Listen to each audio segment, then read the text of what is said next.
Hello everyone, welcome back to the channel. आप लोग का स्वागत है। और आज हम थर्ड बुक स्टार्ट करेंगे। फर्स्ट बुक हमारी खत्म हो गई। इसका हम एक चैप्टर पढ़ेंगे पहला, जिसके अंदर दो फॉर्मेट है आपके।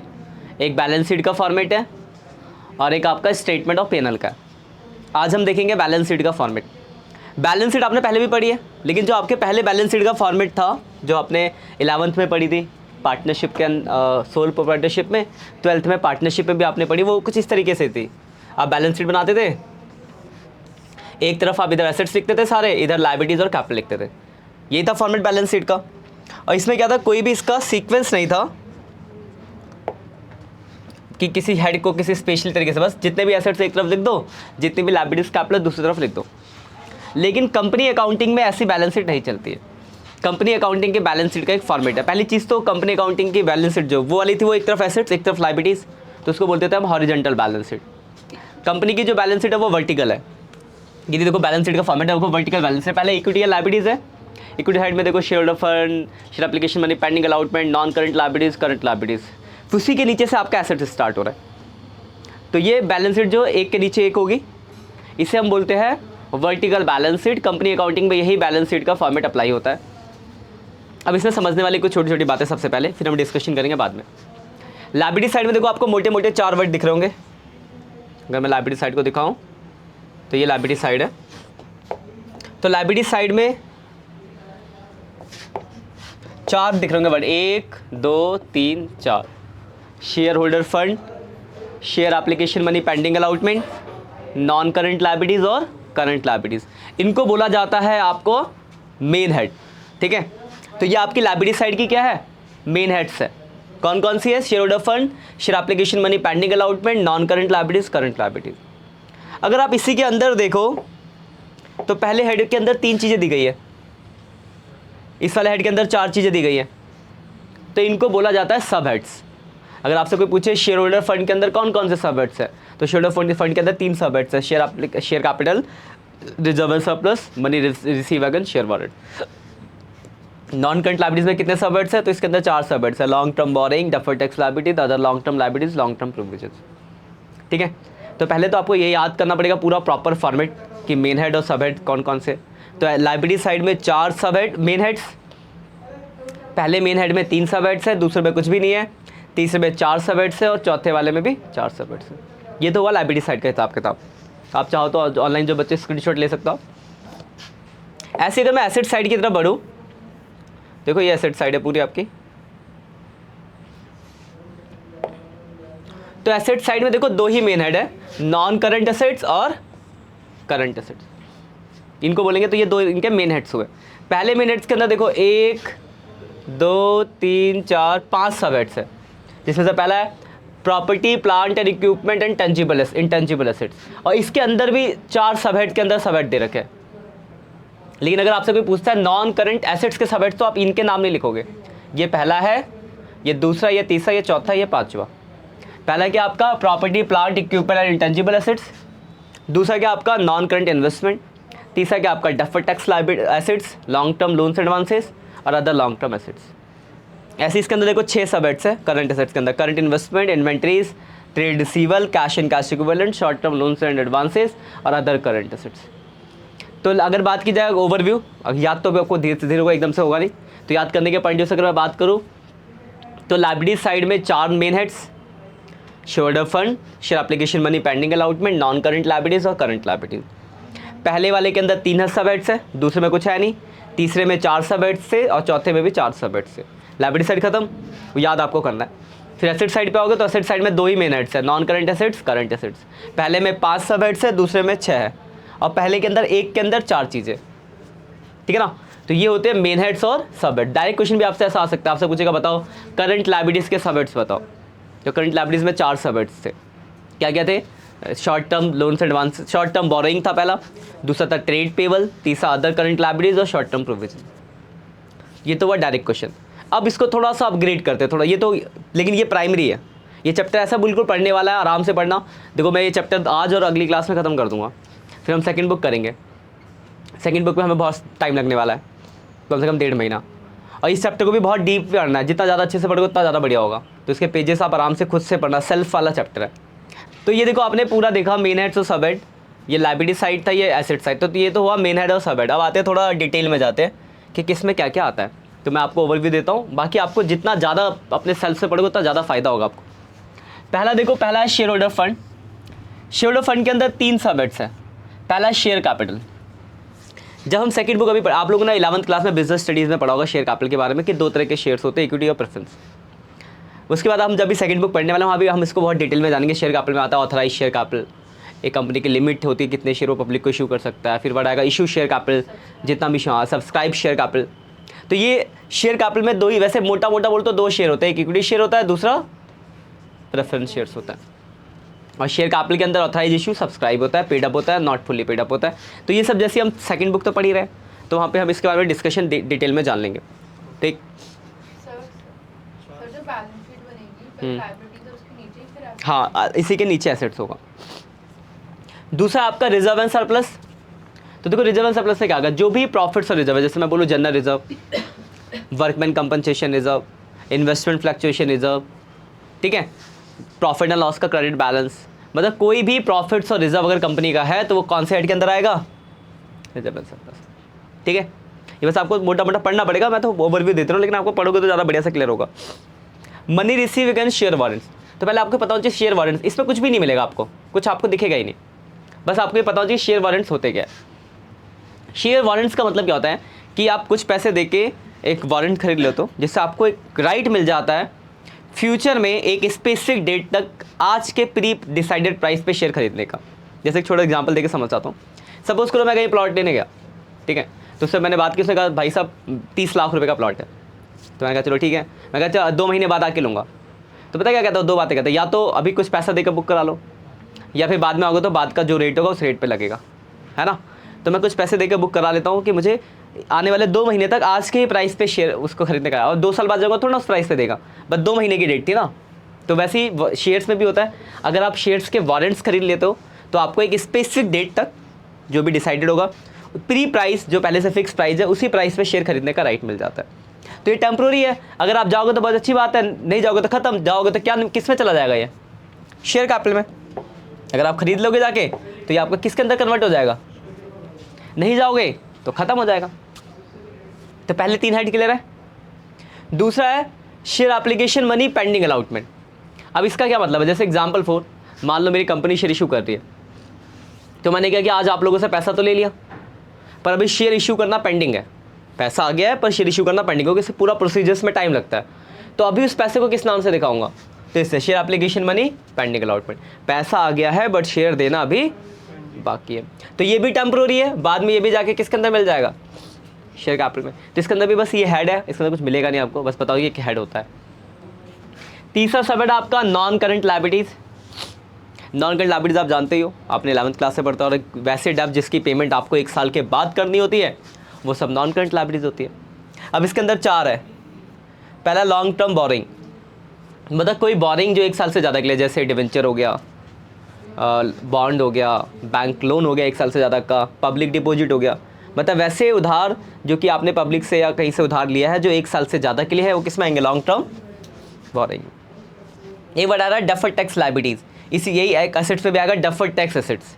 इसमें भी कुछ नहीं मिलता, बस आपको पता होना चाहिए है क्या। देखो हम क्या होता है, एक टैक्सेबल इनकम का एक स्लैब रेट होता है कि इतना इनकम होगा तो आपको टैक्स देना पड़ेगा।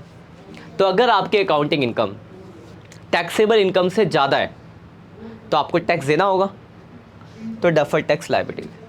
इसका उल्टा, अगर आपकी अकाउंटिंग इनकम टैक्सेबल से कम है तो आपको टैक्स पे करने की जरूरत नहीं है, तो फिर उसको शो करते हैं डफर्ड टैक्स एसेट्स में। ठीक है, बस इसकी मीनिंग याद रखना, इससे भी आपको कुछ नहीं मिलने वाला क्वेश्चनों के अंदर, बस है कि हाँ क्या होता है आपको ये पता होना चाहिए।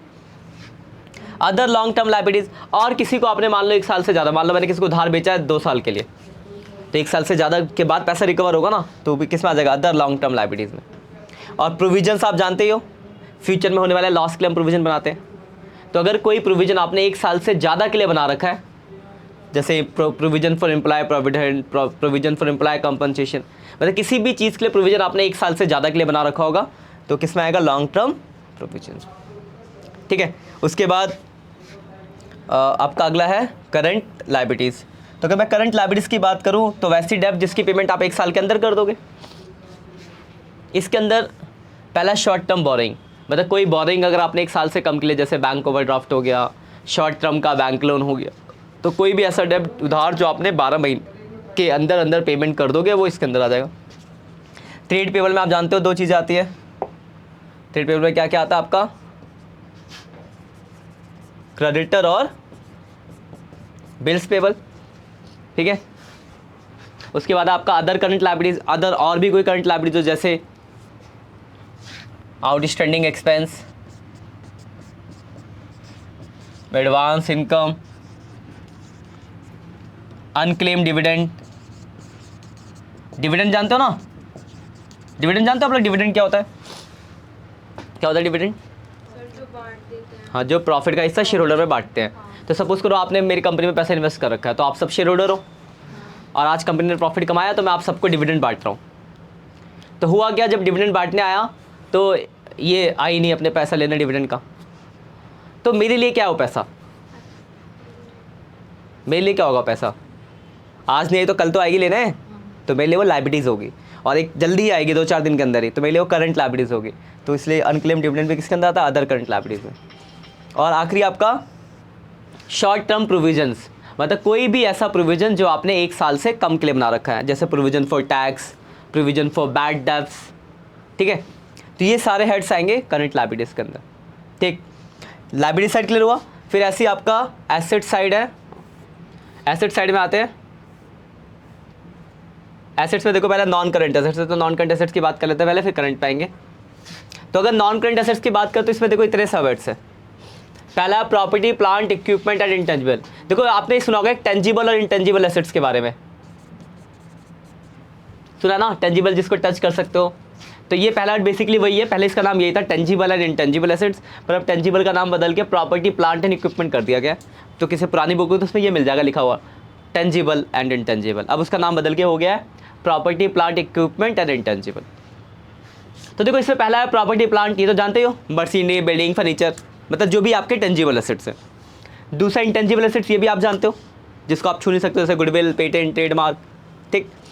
अब मान लो एक मैं बिल्डिंग बना रहा हूँ, अब वो आधी अधूरी बनी है, पूरी तो बनी नहीं है, तो टेंजिबल एसेट्स है पर कंप्लीट नहीं है, तो उसको किसके अंदर डालते हैं, कैपिटल वर्क इन प्रोग्रेस के अंदर।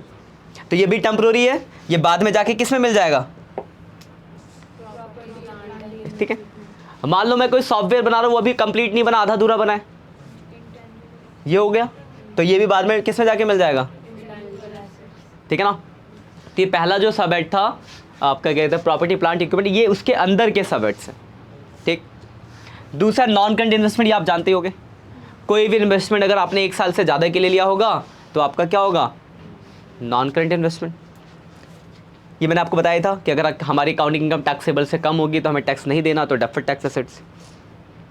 अब देखो ये लोन्स एडवांस, देखो एक लोन होता है जो हम किसी से ले रहे हैं, तो अगर हमने किसी से लोन लिया है तो हमें पैसा वापस करना पड़ेगा, तो लायबिलिटीज है।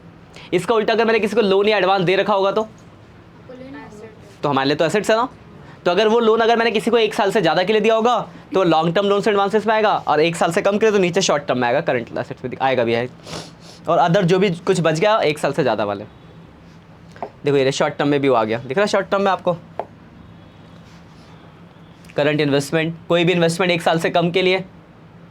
कोई इन्वेंट्रीज तो आप जानते ही हो, इन्वेंट्री क्या होता है आपका, स्टॉक, स्टॉक पता है ना। ट्रेड रिसीवेबल आप जानते ही हो, डेटर और बीआर 2 चीज़ आती है इसमें। कैश एंड कैश इक्विवेलेंट में कैश और बैंक आ गया आपका। कोई शॉर्ट टर्म बता दिया था मैंने आपको, और लास्ट में कोई बाकी इनके अलावा कुछ रह गया, जैसे प्रीपेड एक्सपेंस, अक्रूड इनकम, जो भी बाकी एसेट बच गया अदर में आ गया। तो देखो पहले आप याद करोगे हेड और सब हेड्स, ये याद होने के बाद फिर आपको एक एक हेड के अंदर की चीज़ों को पढ़ना पड़ेगा। पढ़ने के लिए देखो जैसे आपके बुक में नीचे दे रखा है, अगर आपको दिखा दूँ कैसे पढ़ने के लिए है पॉइंट। देखो पहले आपको शेयर होल्डर फंड के बारे में बता रखा है कि शेयर कैपिटल में क्या क्या होता है। तो शेयर कैपिटल में बता रखा है आपको, देखो कि पहला authorise and nominal share capital होता है। तो ऑथराइज मतलब कंपनी की लिमिट, इसमें लिखा है कि एक maximum amount of capital that company can issue to share capital. तो एक लिमिट होती है that is called maximum share capital. तो शेयर वाला अगर आप नहीं भी पढ़ोगे तो भी कोई दिक्कत नहीं, क्योंकि वो तो मैं सेकंड बुक जब पढ़ाऊंगा तो बहुत डिटेल में हमें जानना है, बट आप पढ़ लो तो कोई परेशानी वाली बात तो है नहीं। उसके बाद देखो इसमें आ गया आपका इशू शेयर कैपिटल, जितना वो पब्लिक को हम इशू कर रहे हैं। फिर आगे सब्सक्राइब, जितना पब्लिक ने सब्सक्राइब करा। ठीक है, ऐसे पेज आप पढ़ोगे। सब्सक्राइब में 2 आते हैं, फुल्ली पेड अप, नॉट, मतलब सब्सक्राइब हो गया, आप लोगों ने सारे पैसे दे दिए तो फुल्ली पेड अप, नहीं दिए तो नॉट फुल्ली पेड अप। तो ये शेयर वाला पूरा कॉन्सेप्ट आप सेकंड बुक का जब हम 2 दिन बाद स्टार्ट करेंगे वहाँ पढ़ेंगे हम। तो अगर आप ये वाला पढ़ नहीं भी पढ़ते तो कोई दिक्कत नहीं है, लेकिन इसके क्योंकि हम पढ़ लेंगे, लेकिन इसके नीचे के आपको सारे पढ़ने हैं। देखो इसके बाद देखो रिजर्व एंड सरप्लस आएगा, ये तो शेयर कैपिटल अभी, ये देखो ये शेयर कैपिटल को दिखा रखा है बैलेंस शीट में। अब शेयर कैपिटल हटा तो देखो रिजर्व एंड सरप्लस आया, ये रहा, ठीक है। तो आया रिजर्व एंड सरप्लस। तो रिजर्व एंड सरप्लस में क्या क्या आता है? तो रिजर्व एंड सरप्लस में आता है जो भी आपके प्रॉफिट्स और रिजर्व्स है। तो अगर रिजर्व एंड सरप्लस में देखो तो कुछ एग्जांपल दिए हुए हैं, तो पढ़ोगे तो आपको एग्जांपल से क्लियर हो। जैसे देखा पहला capital reserve, capital redemption reserve, security premium reserve, debenture redemption reserve, revaluation reserve, share option outstanding reserve, other reserve, कोई नाम होगा बच गया, अदर इससे डालेगी क्योंकि इतने कम रिजर्व में तो बहुत सारे रिजर्व्स होते हैं। तो बस जस्ट एग्जाम्पल दे रखा है। तो एग्जाम्पल से क्या होगी, आपको कुछ वर्ड अपने दिमाग में क्लियर हो जाएंगे कि सब आते हैं। फिर जब इसके नीचे बढ़ोगे तो फिर आपको अगले पॉइंट के बारे में देखा है, ये रिजर्व के बारे में ही बता रखा है। सिक्योरिटी रिजर्व क्या होता है, डिवेंचर रिडम्पशन रिजर्व क्या होता है, रिवॉल्यूशन रिजर्व क्या है, इनके बारे में डिस्कशन है। फिर अगला देखो money receive against share warrants. तो मैंने बताया था इसमें कुछ नहीं होगा, तो देखो इसके अंदर कुछ भी नहीं है, एक छोटी सा पैराग्राफ है। क्या था मनी रिसीव शेयर वारंट्स का मतलब कि हमें फ्यूचर में एक स्पेसिफिक डेट तक आज के ही प्राइस पे शेयर खरीदने का राइट। तो बस ये लिखा है देखो, share warrants give the holder right to get equity share on a specific date and at a specific value. मतलब एक स्पेसिफिक डेट मतलब फ्यूचर में एक डिसाइडेड डेट तक आज के स्पेसिफिक प्राइस जो वैल्यू डिसाइडेड है उस पर शेयर खरीदने का राइट मिल गया। तो इसमें कुछ नहीं है, तो देखो नाम कुछ दे रखा। ऐसी मनी रिसीव शेयर वारंट्स में देखो दिखा रखा है कि आपको कंपनी ने क्या हुआ, पैसा मिल गया, अलाउट करना बाकी है। तो इसके अंदर भी कुछ नहीं होता, तो छोटा सा पैराग्राफ दिया बस, पर आपको पढ़ने होंगे इनको। फिर ऐसे थोड़ा आगे नीचे बढ़ोगे तो लायबिलिटीज़ के बारे में आ गया, ऑपरेटिंग साइकिल तो भी हम पढ़ेंगे बाद में। अब देखो जैसे आप पहले आपको पढ़ना पड़ेगा, क्वेश्चन कैसे होंगे पढ़ने के बाद, जैसे आपने पढ़ा। अब जैसे 1.23 पे पहला क्वेश्चन लिखा है, state the major head under equity and liabilities are part of the company's balance sheet. आपको इक्विटी एंड लायबिलिटीज के मेजर हेड पूछे, मतलब लायबिलिटी साइड के मेजर हेड पूछे। तो लायबिलिटी साइड में कितने मेजर हेड थे? 4 थे, तो उनके चारों के नाम लिख रखे देखो, share fund, share application money, pending allotment, non current liabilities और करंट लायबिलिटीज, ठीक है। अगला है जैसे क्वेश्चन नंबर 4 में देखो क्या लिखा है, name the sub head under the head non current liabilities. आपको यहाँ पे नॉन करंट लायबिलिटीज के सब हेड्स पूछे। तो नॉन करंट लायबिलिटीज में 4 सब हेड्स होते हैं, तो उनके चारों के नाम दे रखे, long term borrowing, deferred tax liabilities, other long term liabilities, long term provisions. तो ये तो हुआ सिंपल क्वेश्चन की अगर आपको फॉर्मेट याद हो तो आप इस क्वेश्चन को कर सकते हो। अब आपको डिटेल में मैंने पढ़ने को बताया था, तो डिटेल में पढ़ने वाले से रिलेटेड क्वेश्चन ये रहे, पीछे आओ। जैसे अगर मैं बात करूँ क्वेश्चन नंबर 10 की, 10 में देखो आपसे क्या पूछा है, under which main head and sub head the equity and liabilities of the following items show in the company's balance sheet.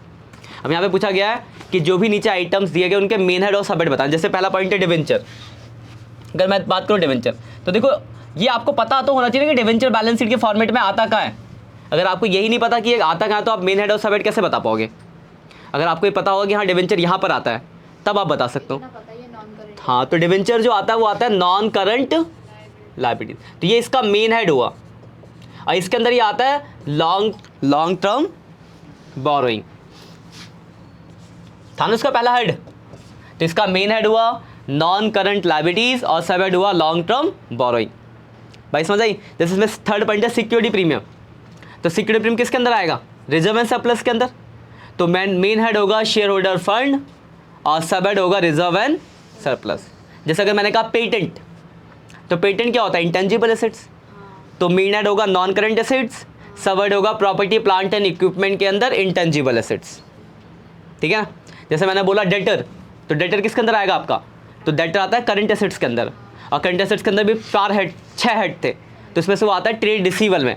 Trade रिसीवल के अंदर डेटा तो भी बताया था मैंने थोड़ी देर पहले।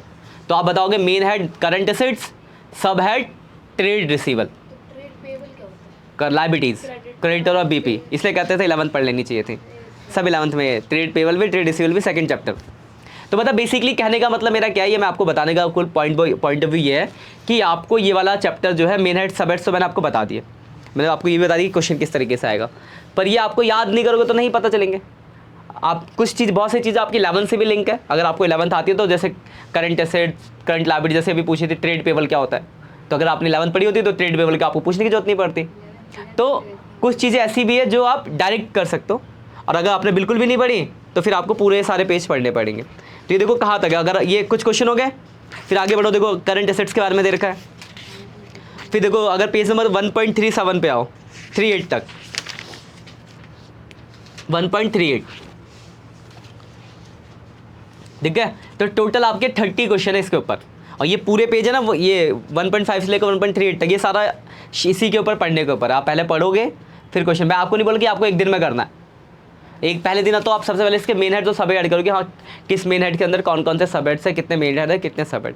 जब बैलेंस शीट का फॉर्मेट याद हो जाएगा, आपको मेन हेड सब हेड पता चल गया, वही मैं पूछूंगा अभी फिलहाल। फिर आप इन पेजों को पढ़ोगे, फिर ये 30 क्वेश्चन इससे रिलेटेड ये करोगे, तो इससे क्या होगा, आपका बैलेंस शीट का टॉपिक खत्म हो जाएगा।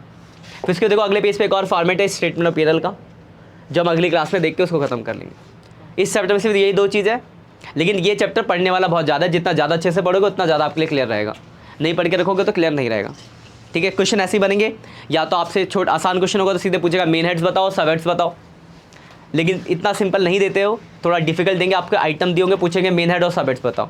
जैसे अगर आप ये 37 ही देखो, 29 क्वेश्चन जो 30 ठीक है 29 पूछा ना मेन हेड्स और सब हेड्स, तो पहला लिखा प्रीपेड इंश्योरेंस। तो प्रीपेड इंश्योरेंस किसके अंदर आता है, पहले आपको पता होना चाहिए। तो प्रीपेड इंश्योरेंस आता है करंट एसेट्स के अंदर, और उसके अंदर उसका जो सब हेड होता है वो अदर करंट एसेट्स होता है। तो मेन हेड होगा करंट एसेट्स, सब हेड होगा अदर करंट। तो देखो पढ़ने से थोड़ा पता चलेगा, फिर जब आप ये क्वेश्चन करोगे तो कुछ और ज़्यादा पता चलेंगे, तो इससे आपके बहुत सारे पॉइंट क्लियर हो जाएंगे। कुल मिला के कहने का ये मतलब है कि ये जो आपका है वो सेल्फ स्टडी वाला है, जितना अच्छे से आप पढ़ोगे उतना ज़्यादा अच्छे से क्लियर रहेगा।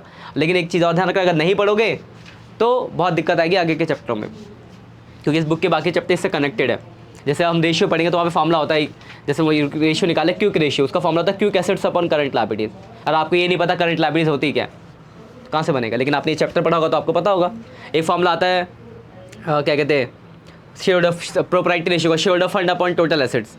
अब आपको यही नहीं पता शेयर ऑफ फंड क्या होता है, टोटल एसेट्स क्या होता है, तो कहाँ से कर पाओगे। लेकिन अगर आपने फॉर्मूले ये बैलेंस शीट याद होगी तो आपको पता होगा शेयर ऑफ फंड सबसे पहला हेड है, इसके अंदर 3 चीज़ें आती है, share capital, reserve and surplus और money receive and share warrants. तो शेयर वारंट्स तो कुछ मिलता नहीं है, तो बेसिकली 2 चीज़ें बची, शेयर कैपिटल और रिजर्व एंड सरप्लस। तो आप यहाँ से निकाल सकते हो। मतलब कहने का मतलब ये है कि ये बुक के लिए बहुत इंपॉर्टेंट है ये, और आपके नॉलेज के लिए बहुत इंपॉर्टेंट है। वाइवा में भी क्वेश्चन यहाँ से पूछे जाते हैं मेन हेड और सब हेड्स के। ठीक है, तो सिर्फ नंबर के पॉइंट से सिर्फ 4 नंबर का चैप्टर है, लेकिन वैसे ये चैप्टर बहुत ज़्यादा हुआ है इंपॉर्टेंट बाकी चैप्टर्स के लिए, क्योंकि समझ लो एक तरह का बेसिक्स हुआ ना। तो अच्छे से पढ़ लेना घर पे, पूरा 1 महीना है, आराम से पढ़ो, जो भी डाउट्स हो आप पूछ सकते हो, धीरे धीरे क्वेश्चन करते रहना। अगली क्लास में नया फॉर्मेट देखेंगे, उसके बाद इसको खत्म कर देंगे। ठीक है, आज के लिए इतना ही, बाय बाय।